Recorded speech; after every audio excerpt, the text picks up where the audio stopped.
नमस्कार. मी परमेश्वर सोनवणे दर्पण मीडियामध्ये आपल्या सर्वांचं स्वागत करतोय. असं म्हणतात की माणूस जातो पण त्याचे विचार, त्याची शिकवण अजरामर राहते.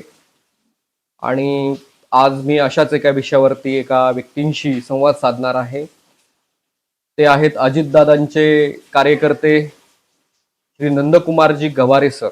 नमस्कार. आज अजितदादांना आपल्यातून निघून जाऊन जवळपास 5 महिने पूर्ण होत आहेत. 28 जानेवारीला अजितदादांचं दुःखद निधन झालं होतं आणि आज जवळपास 27 जून आहे. उद्या 28 तारीख आहे. मी नंदकुमार गवारे सरांची आज त्या विषयावरती त्यांच्या काही अजितदादांच्या आठवणी त्यांच्यासोबत घडलेल्या, त्यांनी त्या अनुभवल्या, जगलेल्या, त्यावरती संवाद साधणार आहे. गवारे सर नमस्कार. नमस्कार.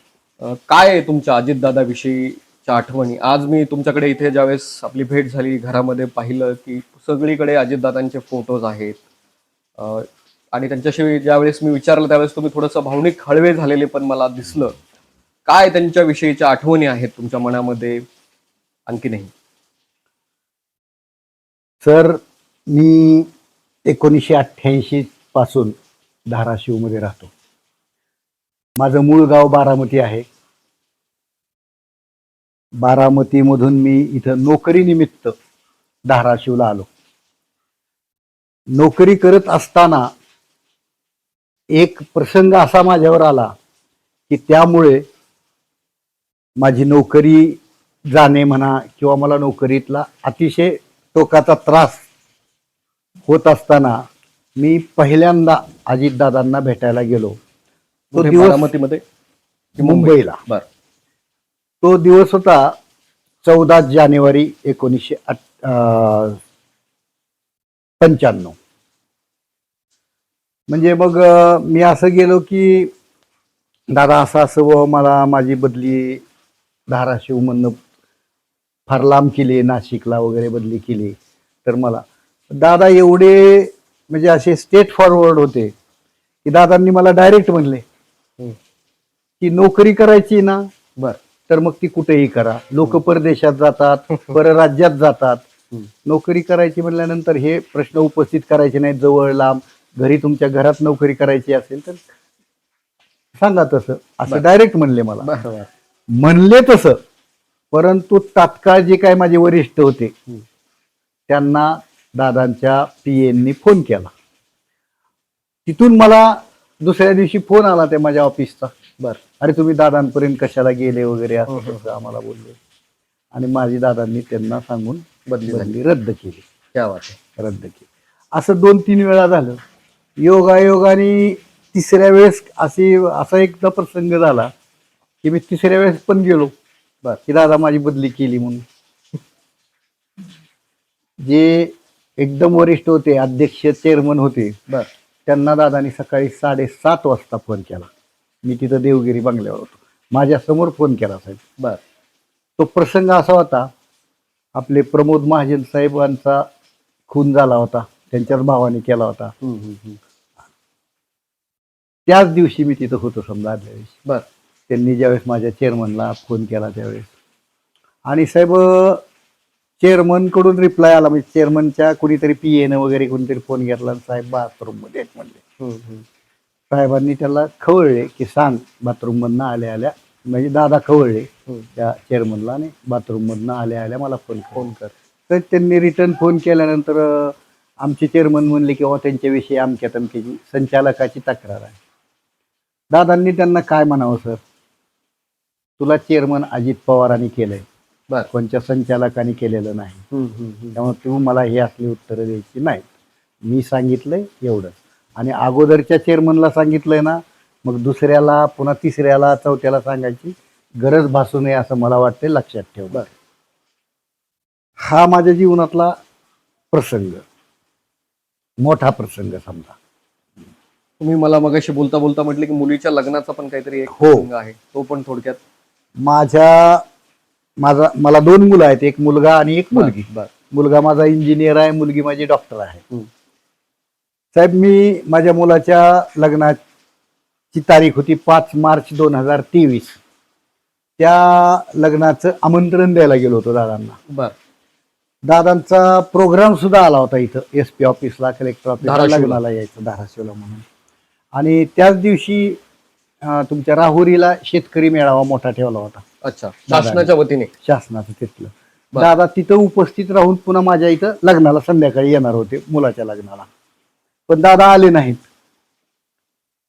मग आता आले नाहीत म्हणल्यानंतर मी म्हणजे दादावर मी भयंकर मोठा हक्क गाजवत होतो. मी दादाला कितीतरी वेळा म्हणलो. मला अजून एक प्रसंग सांगतो तुम्हाला. मी दादा आले म्हणून गेलो आणि हार घालायला गेलो, त्यावेळेस दादा योगायोगाने अँटी चेंबर मधनं बाथरूम मध्ये गेले होते. बर. आणि मला काय ते बाथरूम तिकडे आहे जी आयडियाच नव्हती, म्हणून मी आपलं ते अँटी चेंबर मध्ये बाहेरच्या हॉल मधनं अँटी चेंबर मध्ये गेलो. बर. अँटी चेंबर मध्ये गेल्यानंतर दादा तिथं दिसले नाहीत, म्हणून पलीकडे काय दिसले म्हणून मी डोकावलो. तेवढ्यात दादा बाथरूम मधनं बाहेर आले आणि माझ्यावर एकदम खवळले. बर. अरे मला बाथरूमला तरी जाऊ देतोस का नाही म्हणले. मग मला थोडस वाईट वाटलं, मी बाहेर आलो आणि दादा फ्रेश झाले ना, आले आणि सोप्यावर बसले. मला बोलले हा चल आता तुझा हार घाल. मी बोललो नाही घालणार दादा मी तुम्हाला हार. हार माझा, हाराला पैसे माझे, वेळ माझी, आणि मी इतक्या लांब आलोय म्हणलं. माझ्या हक्काचा माणूस, माझा दादा म्हणून, मला दादा नेता म्हणून नाही तर माझा दादा म्हणूनच मला. बर. एवढा आपला हक्क त्यांच्यावरती आपण गाजवायचो. मी बऱ्याच वेळा काही पण म्हणजे कुठले बी असलं ना, दादांनी काय उत्तर राम दिलं? सांगताना नाही लगेच धरलं. अहो मी जर एखाद्या वेळेस फोटो नाही का नाही काढलं, मला कसं वाटायचं की बाबा इतर कार्यकर्ते असतात त्यांना फोटो काढण्याचा इंटरेस्ट असतो, सारखं सारखं आपण कशाला जायचं दरवेळेस. हे दादांचं वैशिष्ट्य होतं साहेब. एकदा तुम्ही पहिल्यांदा गेले, नमस्कार दादा म्हणले की दादांनी समजा रिप्लाय देऊ किंवा नाही, रिप्लाय तर द्यायचे पण नाही दिला समजा, पण त्यांचं लक्ष असायचं. जर दुसऱ्यांदा तुम्ही नमस्कार केला, मी येडा आहे का, मी बाहेर आहे का, मी आंधळा आहे का, अशापर्यंत बोलायचं. रोखोक स्पष्ट वक्तेपणा. इतकं स्पष्ट. आणि कार्यकर्ता म्हणजे खरोखर दादाचा छोटा भावासारखं दादा वागणूक देत होते बघा. बर. काय हक्कानी खवळायचे, रागवायचे. आणि मी बऱ्याच जणांना सांगितलं, मी इथून काही जणांना घेऊन गेलो कामानिमित्त, समजा मला एखाद्याचा समजा तुमचा माझ्यावर विश्वास आहे किंवा दादांपर्यंत न्या, जर तुम्ही माझ्यावर आले तर मी तिथे गेलो ना, तर मी त्या माणसाला सांगायचो की दादा तिथे गेल्याबरोबर रागवतील, खवळतील. तुम्हा लोकांना ह्या थोडंसं मराठवाड्यात कसं आहे, लोकांना आऊचा भाऊ करायची जास्त सवय आहे. तर मग तसं असेल तर तुम्ही माझ्याबरोबर येऊ नका. 1000च्या कामासाठी गेलो, त्याच्या मुलीला ऍडमिशन पाहिजे होतं आमच्या बारामतीमध्ये विद्या प्रतिष्ठानला. दादा एकदम खवळले, अरे तुमच्या जिल्ह्यामध्ये तुम्ही काढा ना, शाळा काढा, कॉलेज काढा, चांगलं डेव्हलप करा, तुमचे विद्यार्थी इकडे कशाला, मला माझ्या तालुक्यातले इथले असे त्यांना पहिल्यांदा प्राधान्य द्यावं लागतं. मग मी दादांना हक्काने म्हणलो, मी राहतो धाराशिव मध्ये, पण मी आहे ना, मी तालुक्यातला, मी तुमच्या गावातला. आणि मग ती तसं बोलल्यानंतर ते ज्याला मी बरोबर नेलं होतं किंवा ज्यानं मला नेलं होतं, ती गाडीत बसल्यावर म्हणलो, अरे हो कसले बोलते तो दादा, असं तसं बोलायला लागलं. ते मी म्हणलं तुझं काम झालं. ते म्हणलं अहो इतके बोलले तर कसं काम होईल, पण झालं. मी म्हणलं तुझं काम झालं. तर त्याला कारण सांगितलं, ज्याच्याबद्दल दादांना आस्था आहे की त्याच्याबरोबर ते 2-3 मिनिट बोलतात म्हणलं. तुझ्यासोबत बोलले तसं आपल्याला बोललेत दादा, म्हणजे एवढं सांगितलंय म्हणजे कन्फर्म त्यांच्या डोक्यात फिक्स झालं, रिपीट करायची गरज नाही. असे छोटे मोठे अनेक प्रसंग तुम्हाला अनुभवायला मिळाले. आणि त्यात माणसानं जी काही तारीख ठरलेली आहे त्या तारखेच्या ह्याच्यात अर्ज दिलेला नव्हता. त्याचे कोणतरी वारलेलं होतं म्हणून तिकडे गेलं होतं ती मुंबईला. काहीच नसताना त्याला ऍडमिशन मिळालं म्हणून त्यानं मला 8 दिवसांनी फोन केला, क्या बात आहे, ऍडमिशन मिळालं म्हणून. मला तुम्हाला विचारायचंय की आज जवळपास 5 महिने होत आहेत दादांना जाऊन. आजही असा भास होतो का की दादा आपल्यामध्ये आहेत, आजूबाजूलाच कुठेतरी आहेत, आपल्यावर त्याच हक्काने आपल्याला बोलवतील, इकडे रे, इकडे काय करतोस तो, असं बोलतील, असं होतं? 100%. कारण कसं आहे, दादा म्हणजे आमच्या हृदयात आहेत. अगदी खरं सांगायचं म्हणजे ह्याच्यात कसं आहे की आपण म्हणजे असे कलाकार नाहीत किंवा कलेसारखं काहीतरी ओढून ताणून काहीतरी भावनिक बोलायचं वगैरे असं नाही. म्हणजे कुठली मी आणखीन एक सांगतो, तुमच्या माध्यमातून सर्वांना सांगतो की मी लाभार्थी दादांचा राहिलेलो नाही, परंतु जर मी कुठं हक्काने गेलो दादांना कामासाठी तर माझं काम झाल्याशिवाय कधीही राहिलं नाही. साहेब मला माझ्यावर असे, आता मी बारामतीचा आहे, धाराशिव मध्ये राहतो म्हणल्यानंतर लोकांचा जरा दृष्टिकोन वेगळा असतो. काही लोकांनी काही विषयी माझ्या याच्यावर कुरगुडी करण्याचा प्रयत्न केला ना, बर तर दादांनी त्यांना बरोबर त्यावेळेस त्यांचे कान टोचलेले आहेत. बर. त्यामुळे तशी कुणी हिंमत केली नाही मोठ्या मोठ्या नेत्यांनी सुद्धा. क्या बात. मी 2001 साली अजितदादा विचार मंच इथं धाराशिव मध्ये स्थापन केला त्यांच्या प्रेमाखातर. प्रेमा खातर.